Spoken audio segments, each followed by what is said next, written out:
It is a Monday afternoon, Labor Day. Again, college football coming up tonight. The ACC and the SEC facing off as Louisville takes on Ole Miss.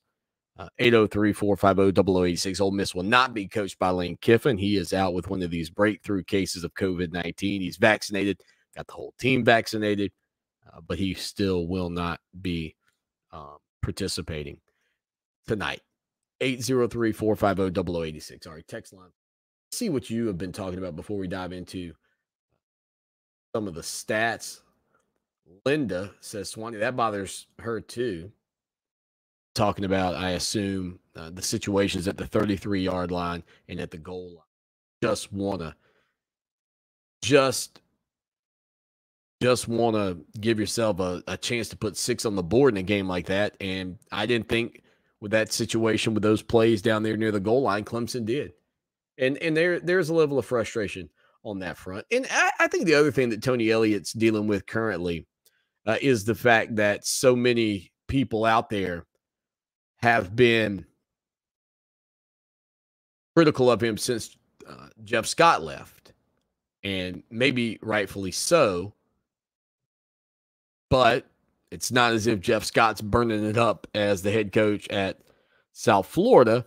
But some would be, some would say that the creativity has not been there. And, that's one of the things I kind of thought about too coming out of that ball game was, when I don't think Georgia was so much supremely talented to Clemson that you couldn't have won that game straight up. But remember in the first national championship game that Clemson played in 2015, I mean, the legendary Nick Saban ran an onside kick because he knew he had to do something to switch the momentum, generate an opportunity for his team and take an opportunity away from your Clemson Tigers. He kicked an onside kick in the national championship. Clemson, in that same season, needed to make a play against Oklahoma, and they ran the fake punt with, I believe it was Andy Teasdall, throwing that pass to Christian Wilkins when Clemson ended up beating Oklahoma 37-17 in the Orange Bowl. For me, a moment like that, like a little trick play, a little tailback pass, a little something. It's kind of like when I go to a restaurant, if I get nachos, right? I get the jalapenos on the side so that if I want to have something a little spicy, I can. And it felt like Clemson never reached over and grabbed one jalapeno and just said, well, let's see what happens if we spice it up a little. 803-450-0086 text line.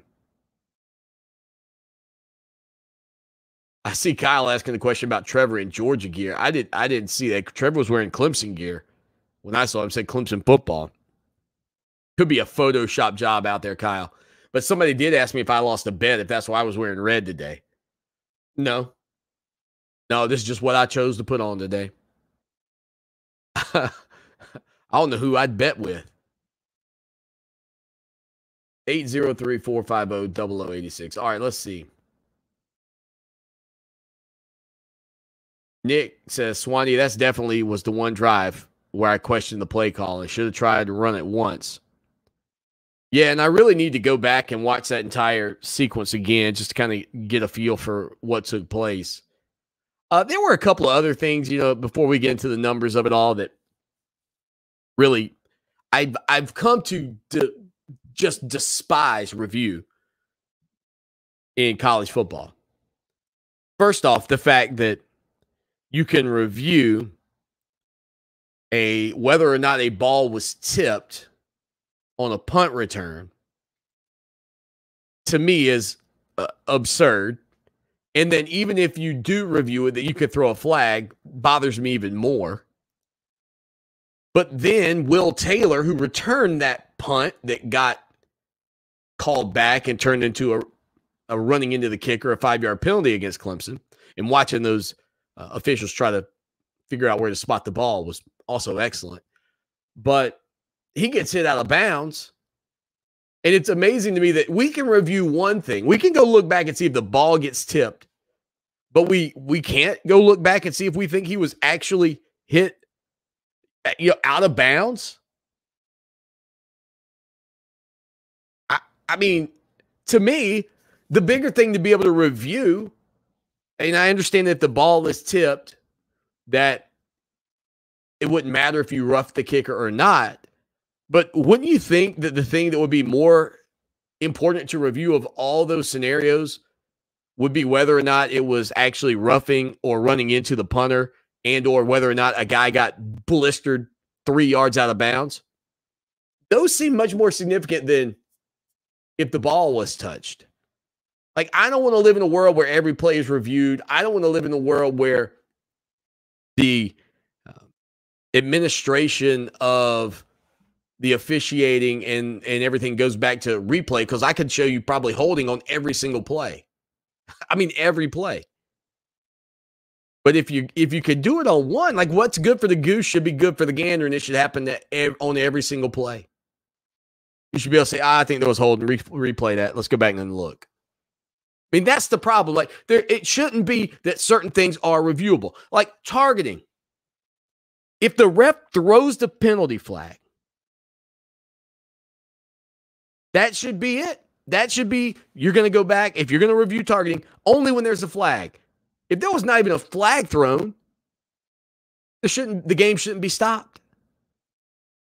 If the ref didn't call it on the field, shouldn't be stopped. If the ref called that the ball was tipped on the field, should not be able to review something and then throw a penalty post-eval. That makes no sense at all. None. None. Now, if you threw a flag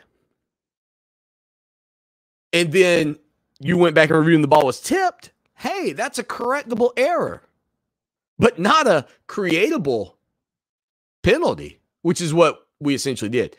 The other time that something like that happened was when DJ gets hammered in the end zone by 2 Georgia Bulldogs.